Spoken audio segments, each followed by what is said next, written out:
Hello everyone, Anita here and welcome to day 3 of the Inktober challenge. And I'm continuing with the witches, of course, so it's also Witchtober for me. And today I'm going to be painting something I've called a pastry witch. Basically, it's a witch who creates all kinds of good, tasty cakes and muffins and cupcakes with her magic.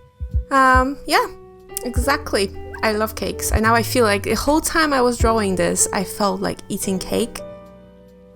But yeah, no cake for me today. Well, maybe later. For now, we're gonna have a talk. And so one thing I wanted to mention about the inspiration for this, because not often I actually get inspired by something when I draw. Most of the time I just have them, popping by themselves. But this one actually came up because I was watching Gilmore Girls. And the character Suki just popped in my head immediately when I was thinking about drawing kind of like a cook, chef, witch. If you don't know Suki from Gilmore Girls, she's this kind of crazy genius, amazing chef. And so I kind of wanted to create that feeling of Suki, she's always smiling, she's always positive. She has those little cute buns sometimes in her hair. She's of course very round, so I wanted to have that too. And there are things falling around her, so that's why, she has those trays full of cakes, but they're toppling over. That's another thing I wanted to have in this picture. Just this idea of everything kind of floating and falling and just moving, very whimsical. So she's floating on top of an upside down cake. Things are falling off her trays. It's just, I don't know, I just felt like it was a lot of fun to do. And I have to say, it was much more fun to paint today than it was the past 2 days. Just because, I don't know, I felt really relaxed and less intimidated by ink. And especially the lining process, I was just sketching with my fine liner, as opposed to just trying to have perfect inked lines like I did for the past 2 days. I was just really, really sketching, just doing what I would normally do, instead of trying to push myself to do actual, inking. With the lack of better word for that. So the only thing I really wanted in this picture was dark background. I knew that because I had so much fun drawing the background on day 1. And of course, immediately I've decided to have white details in the background, but I wasn't exactly sure what I wanted to include there. Just because, there was so much going on with the falling cakes and with the the droplets of icing, upside down icing. So I figured I would put the background in first and then decide on the details. But it took me quite a while to figure out what I wanted to do with it. So I'm starting here with just really light washes of colors. And that's something I've just realized after the first day, is that, I didn't have to have a very, very detailed, very dark and contrasting foreground if my background was dark. And that was fun to do. That was really fun to do. I knew I wanted the Suki witch, just as Suki the character, to be very light. She also has light hair, the white clothes, the apron. So I didn't want to go too much into dark. So I've used mostly lighter washes with just a few darker details.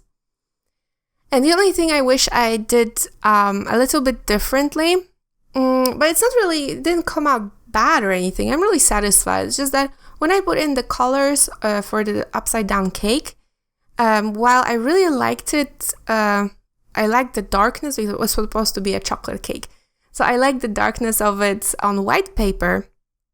But when I've actually added darker background, the cake was a little bit too dark. It disappeared a little bit. And but the only conclusion I came up to, I will next time start with the dark background and work from there, and we will see how that goes. But all in all, it tied nicely with the darker details with the bows and the pockets. So, it's just experimenting. We're experimenting. We'll see how it goes. So I've decided today, because I was actually watching, while painting this, I was watching the podcast from Will Terry, where he was talking about the Inktober drama that happened not so long ago. And I've knew about it already. I found out from one of Bailey J's videos. But I wasn't really, it was more like I watched the video and I was like, oh, okay, that happened. But then when I was listening to the podcast, or the video, I don't know, it was a long video. If I don't forget, I will link it in the description. And then when I was listening to it, just kind of like a background noise, I just really started thinking about how out of proportion just things can get blown out. It's just crazy. But anyway, if you don't know what actually happened, Jake Parker, the creator of Inktober, posted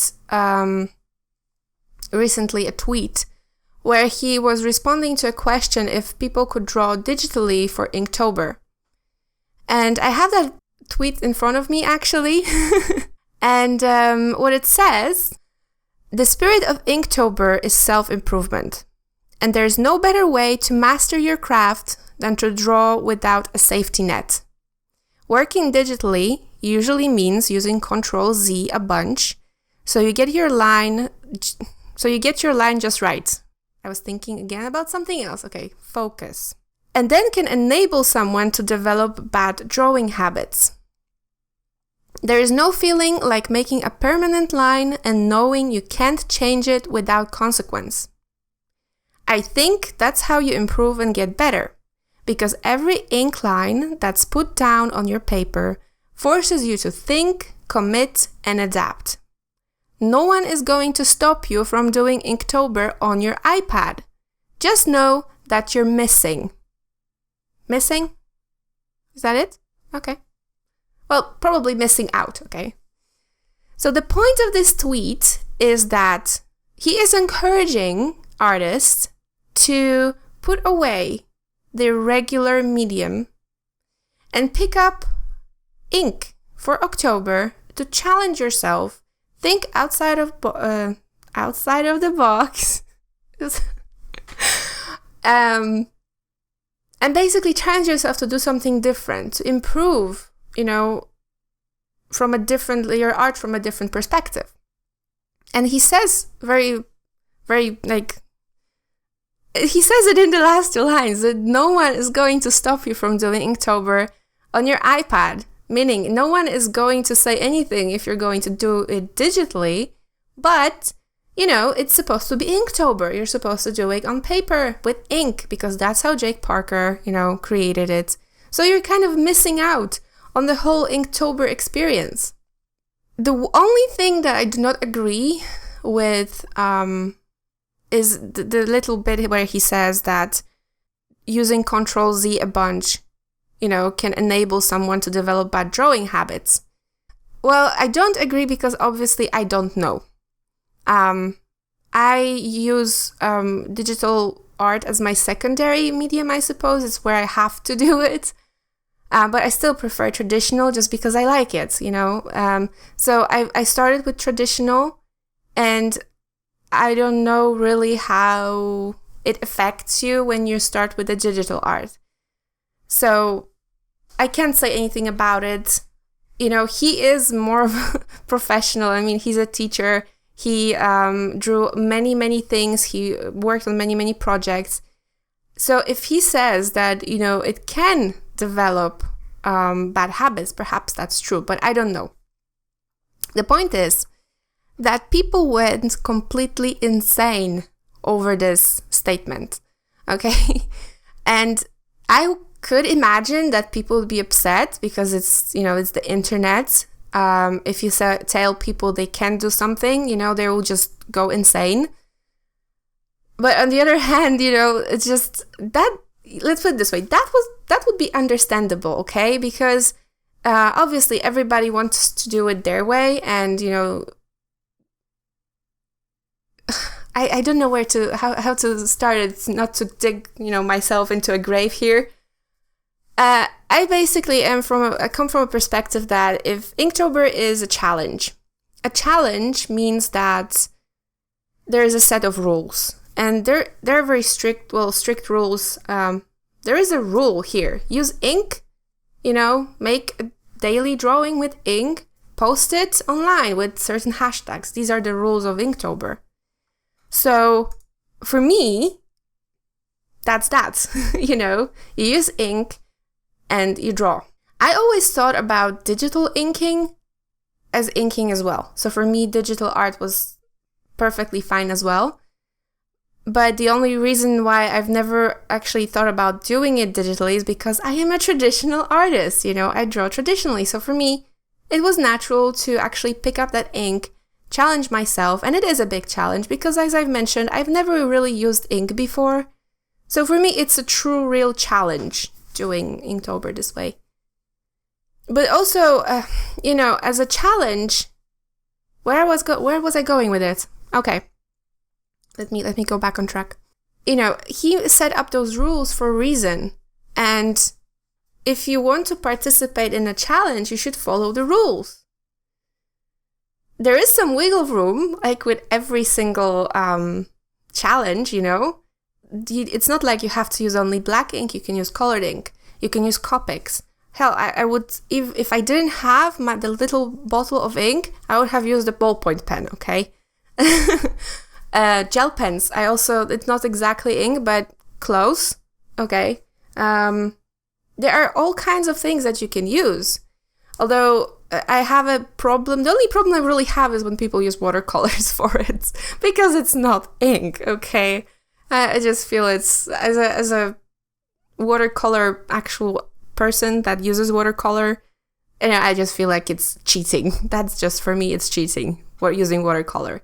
But then again, maybe using watercolor as a touch-up for the ink, I don't know. I'm not going to go into detail on that. My point is here that people went nuts from a completely different perspective. I mean, the comments under that tweet are insane. They're just absolutely insane. People started talking about how this tweet is basically saying that disabled people who can use digital art but for some reason can then use traditional art, and I am obviously very narrow-minded here because I can't imagine a situation where a person could use a digital art, could make digital art but could not make traditional art. I mean, please tell me how that could be possible, because I honestly can't imagine a situation like that. No sarcasm or anything. But there are people actually saying that, that a disabled artist, he can, I don't know, how do you get from there? How do you get to Jake Parker being against disabled people? I don't get it. I really don't get it. And the comments, if you go through them, they are just, everybody is so hurt. It's like they take it so personally, as if Jake Parker is literally saying digital art is bad, because traditional art is so much better, which he isn't. I really don't understand this. Please do tell me, how do you guys see it? Because I'm just like, I don't know, perhaps maybe I am too easygoing. I'm just like, I really have this kind of approach to anything, really. Do your thing, let me do my thing. Okay, and that should be it, right? I mean, but no, everybody had to be extremely hurt because the rules did not include every single medium in the world. I don't know. I'm having fun with Inktober, just using plain ink, and I really think that it's expanding my skills. I don't know if I will be using it after Inktober, but I'm definitely liking it right now. And I really feel like I'm part of this challenge because there are so many people who are using just plain ink, and it just really feels like there's this group of people, and I'm part of it, and we're all just trying out this one single medium. And for some reason, to me, it's fun. My whole life I had this problem with, having people do the same thing as I do. I was always, the only one drawing, or the only one playing games, or the only one doing something. And I always wanted to have other people do it with me. So for me, it's actually so much fun, and I don't care if you do it digitally, if you do it traditionally. I just think it's fun, It's fun watching the videos of other people. So yeah, so that's my little rant. I know it's not exactly to the point. I'm just confused. I needed to, air out my confusion about the topic. But yeah, in the meantime, I finished The Witch, so I hope you guys enjoyed that. And yeah, I suppose thank you so very, very much for watching, and I will see you guys tomorrow. Bye!